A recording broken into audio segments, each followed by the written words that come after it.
የጓደኛ ደስታ ሊሆን ይገባል። የጓደኛ ሐዘን ሊሆን ይገባል። ፍሬንድሺፕ የሚባለው ወዳጅነት የሚባለውን ትልቅ ትርጉም ልንሰጠው ይገባል። ወዳጅነት ጉልበት አለው። ፍሬንድሺፕ has got its own great power። ጓደኛ ብለን የምንይዘው he is mine እሱ የኔ ነው እኔም የሱ ነኝ ብለን የምንይዘው ጓደኛ እኛን ወደ ተሻለ አስተሳሰብ፣ እኛን ወደ ተሻለ መንገድ፣ እኛን ወደ ተሻለ የህይወት ፍልስፍና የሚመራ መሆን መቻል አለበት።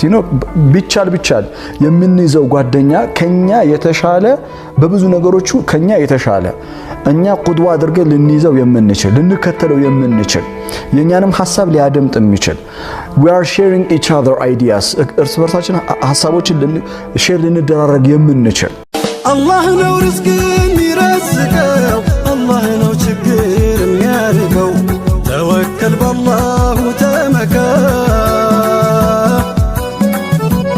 ተወከል በአላሁ ተመካ ዱዓህ እንዲሆን ሙስተጃባ ላኢላሃ ኢላላህ ብቻ ነው ሰበቡ ዶስቶሩ ሚነላህ ቁርአን ያነገቡ እንዲህ መዋደዱን የመቀራረቡን ወንድም ለወንድሙ የመተሳሰቡን በእስላም ስነ ምግባር ተላብሶ የተዋቡ ላኢላሃ ኢላላህ ነበረ ሰበቡ የቀደምት ሙእሚኖች ሰሩት በአግባቡ አሕመድ ሙሐበቡ አሰልጠኗቸው አሐደው ላ ሸሪከ ለሁ ሲረቱ ነበዊት ጥቂቱን አንብቤ የቻልኩትን ያህል አመጣው ከትቤ በሸውቅ ፈረስ የመጣውን ጋልቤ ሳልጨርሰው መቆም ገራንኮ ነጅቤ ቀለም